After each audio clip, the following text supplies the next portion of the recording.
नमस्कार, स्वागत है आपका अपने YouTube channel history with RK में।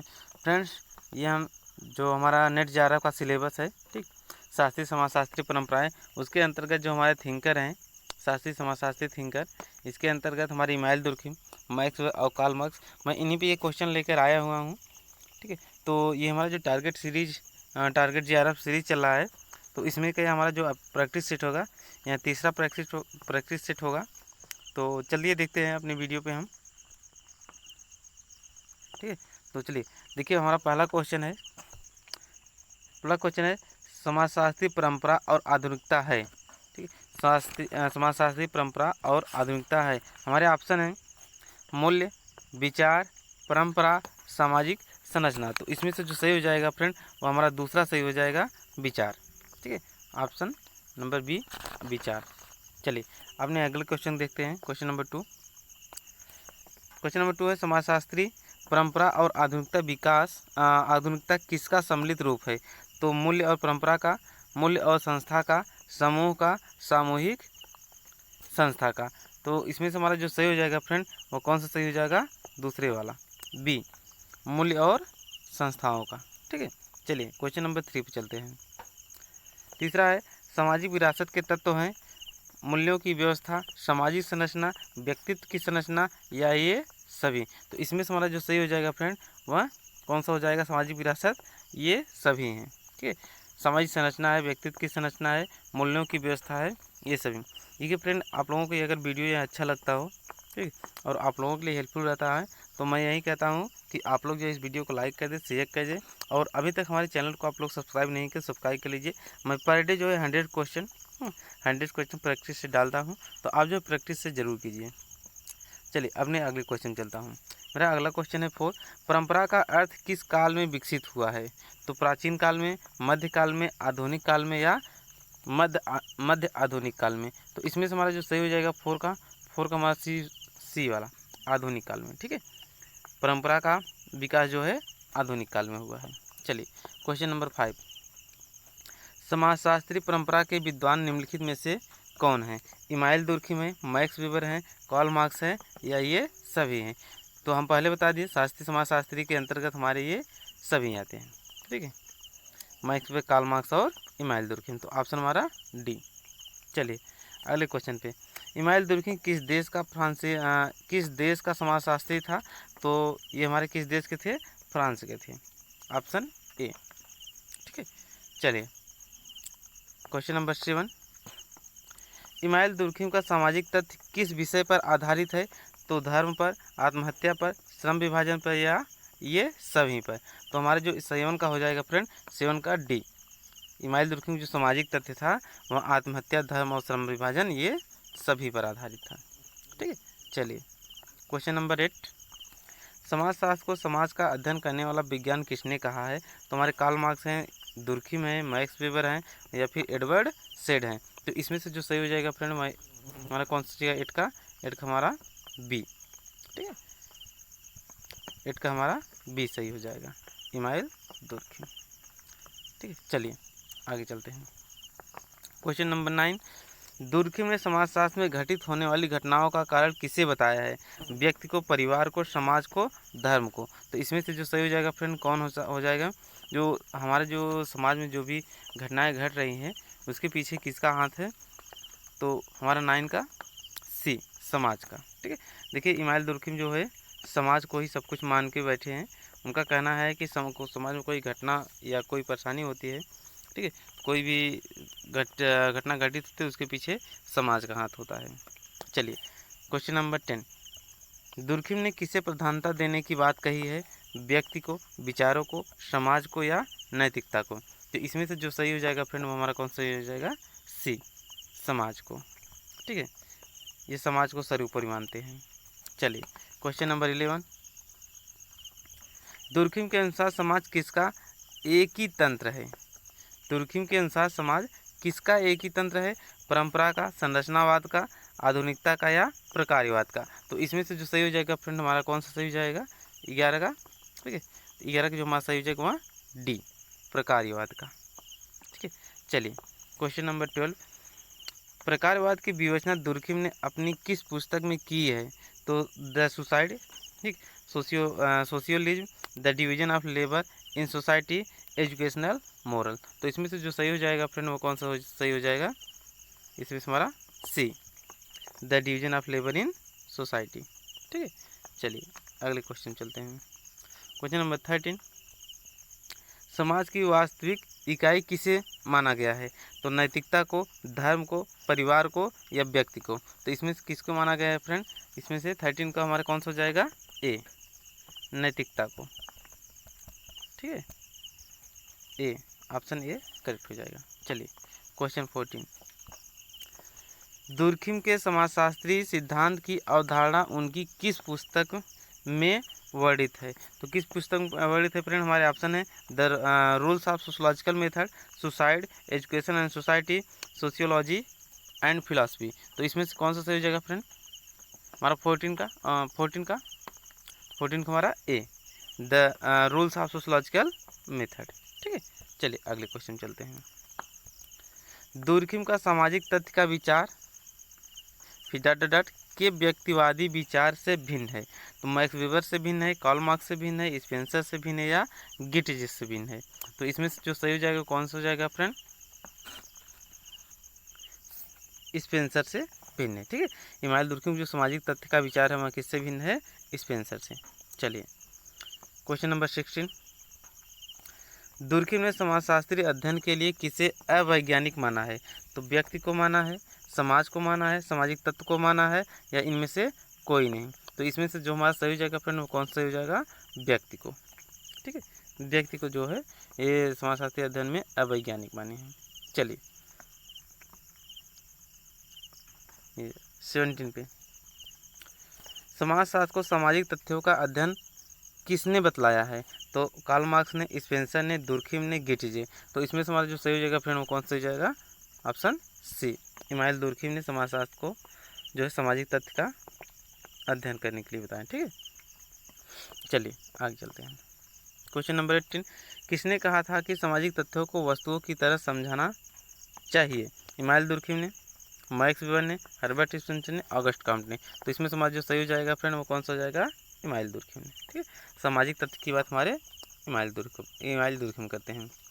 चलिए क्वेश्चन नंबर 19, समाजशास्त्री अध्ययन का प्रमुख क्षेत्र कौन सा है? तो समाज है, सामाजिक तथ्य है, व्यक्ति है या परिवार है? तो इसमें से जो सही हो जाएगा फ्रेंड वो कौन सा सही हो जाएगा? ऑप्शन बी, सामाजिक तथ्य। ठीक है, चलिए आगे 20, दुर्खिम ने सामाजिक तत्व को किस रूप में देखा है? तो विज्ञान में देखा है, भौतिक पदार्थ में देखा है, समाज में देखा है या ये सभी में देखा है? तो इसमें से जो सही हो जाएगा फ्रेंड वो कौन सा सही हो जाएगा? वह ऑप्शन बी, भौतिक पदार्थ में। ठीक है, चलिए क्वेश्चन नंबर 21, सामाजिक तथ्य मनुष्य के बाहर रहते हुए भी किसे प्रभावित करता है? विचार को, समाज को, चेतन को और नैतिकता को। तो इसमें से जो सही हो जाएगा फ्रेंड वो कौन सा सही हो जाएगा? 21 का ए, विचार को। ठीक है, चलिए आगे चलते हैं। क्वेश्चन नंबर 22 है, सामाजिक तथ्य का प्रभाव व्यक्ति कहाँ अनुभव करता है?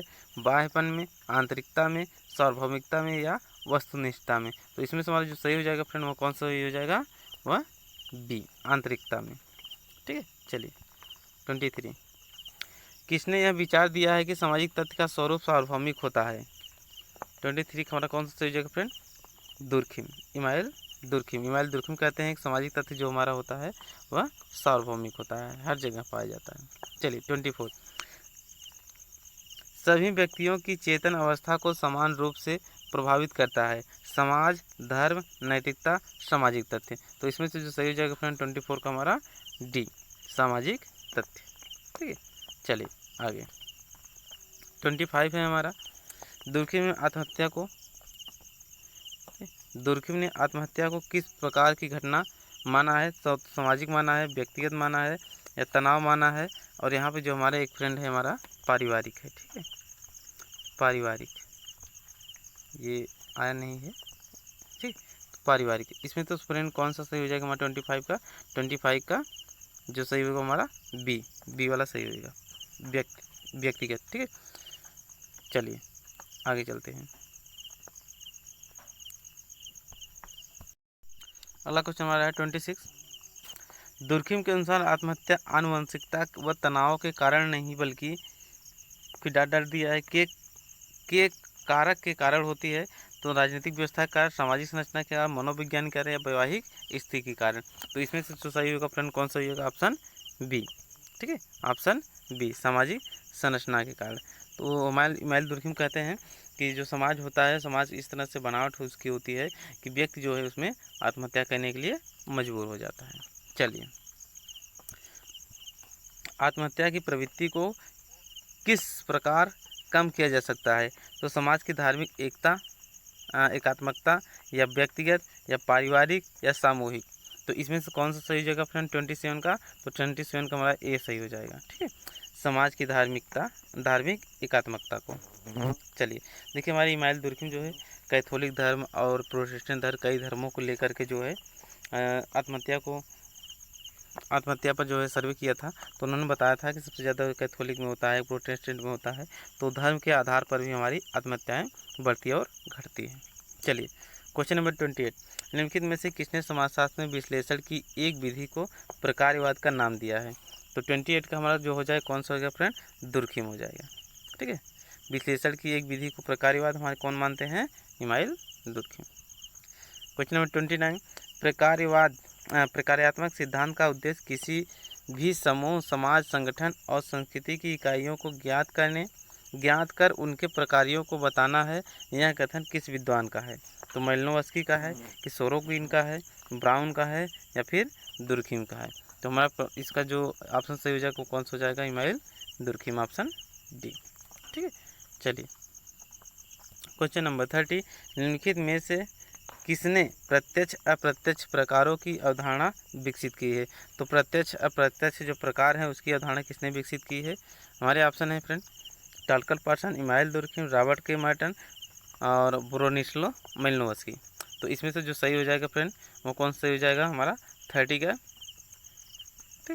का बी, प्रत्यक्ष और अप्रत्यक्ष के प्रकार की बात हमारे कौन करते हैं? Email Durkheim. चलिए क्वेश्चन नंबर 31, प्रकारात्मक विश्लेषण में समाज को एक सायो माना है? स्पेंसर ने, दुर्खिम ने, ब्राउन ने, या पार्सन्स ने? तो इसमें से हमारा जो 31 का सही हो जाएगा फ्रेंड वो कौन सा हो जाएगा? बी, इमाइल दुर्खिम ने। ठीक है, चलिए आगे चलते हैं। प्रकार 32, प्रकार किसी इकाई का वह अवलोकित परिणाम है जो व्यवस्था के अनुकूलन या समायोजन में योगदान देता है। यह परिभाषा किसने दी है? तो रेडक्लिफ ब्राउन ने दी है, मालिनोव्स्की ने दी है, स्पेंसर ने दी है, या मार्टन ने दी है? तो इसमें जो सही हो जाएगा फ्रेंड वो कौन सा हो जाएगा? ऑप्शन सी, स्पेंसर ने। ठीक है, ऑप्शन सी, हर्बर्ट स्पेंसर। चलिए 33, इमाइल दुर्खिम के अनुसार धार्मिक धारणाओं की समाज विज्ञान में भूमिका यह है कि, इसमें से कौन सा सही जगह फ्रेंड?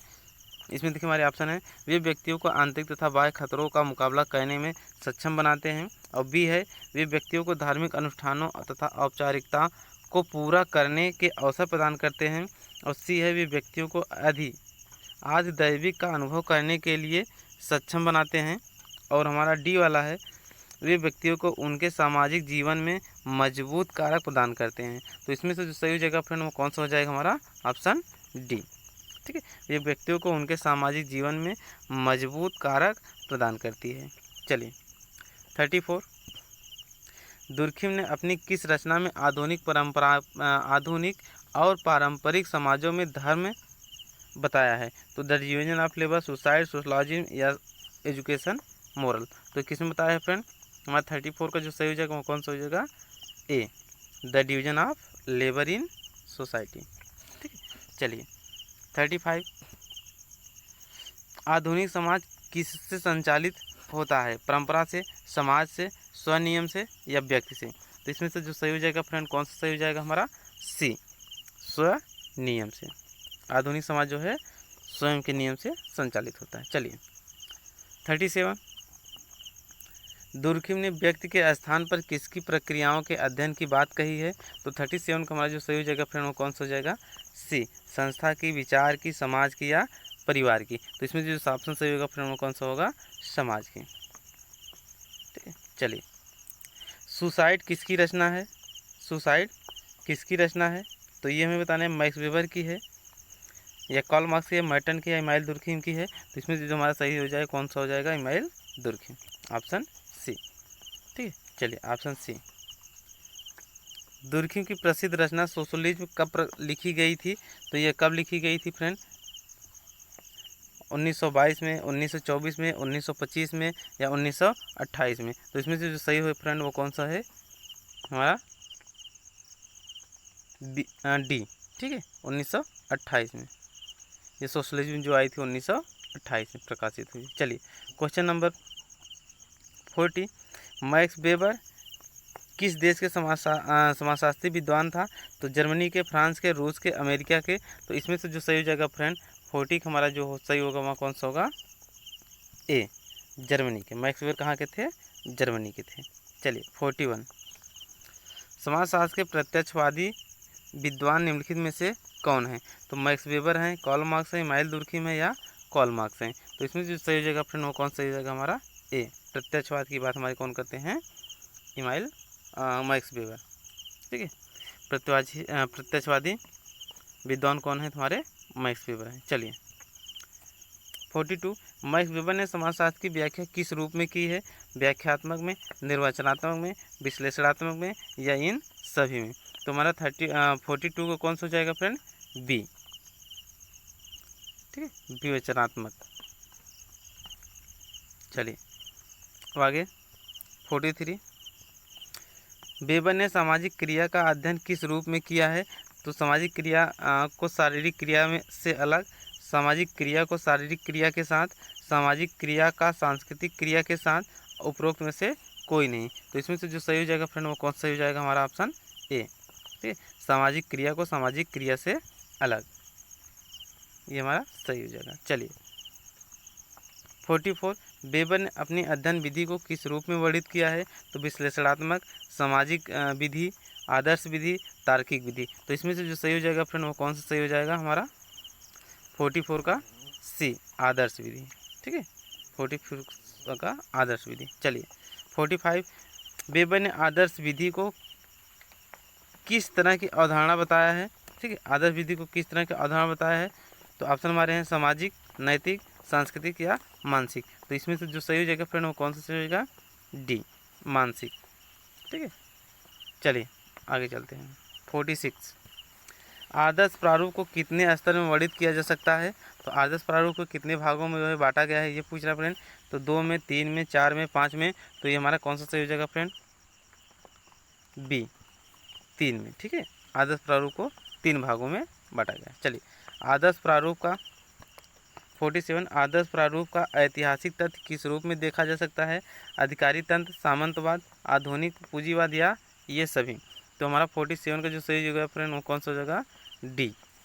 ठीक है, सामंतवाद, अधिकारी तंत्र और आधुनिक पूंजीवाद, इन सभी में जो है आदर्श प्रारूप का ऐतिहासिक तथ्य जो है देखा जा सकता है। चलिए 48, किस क्रिया के द्वारा साधन तथा लक्ष्य में एक विवेकपूर्ण संबंध स्थापित होता है? तो तार्किक क्रिया, मूल्य पर आधारित क्रिया, संवेगात्मक क्रिया या परंपरागत क्रिया। तो इसमें जो सही हो जाएगा फ्रेंड वो कौन सा हो जाएगा हमारा, ए, तार्किक क्रिया। ठीक है, तार्किक क्रिया के द्वारा जो है साधन तथा लक्ष्य में एक विवेकपूर्ण संबंध स्थापित किया जा सकता है। चलिए, एक जहाज के कैप्टन को डूबते जहाज में से नहीं भागना किस क्रिया के अंतर्गत आता है? तार्किक क्रिया, मूल्य पर आधारित क्रिया, संवेगात्मक क्रिया या परंपरागत क्रिया। तो इसमें से जो 49 का हो जाएगा फ्रेंड इसमें से कौन हो जाएगा, बी, मूल्य पर आधारित क्रिया। ठीक है, चलिए क्वेश्चन नंबर 50 हमारा है, लास्ट क्वेश्चन ये होगा हमारा, एक संयुक्त परिवार में धार्मिक कार्यों के पालन से जुड़ा होने का कारण क्या है? सामाजिक क्रिया है, सांस्कृतिक क्रिया है, परंपरागत क्रिया है या रूढ़िवादी क्रिया है। तो 50 का हमारा जो सही हो जाएगा वहाँ फ्रेंड कौन सा होगा, सी, परंपरागत क्रिया। ठीक है, तो ये पूरा 50 क्वेश्चन हमारा जो है कंप्लीट होता है फ्रेंड। और आप लोग अभी तक हमारे चैनल को सब्सक्राइब नहीं किए, सब्सक्राइब कर लीजिए और लाइक कर दीजिए, आप लोगों को अच्छा लगता हो। Thank you.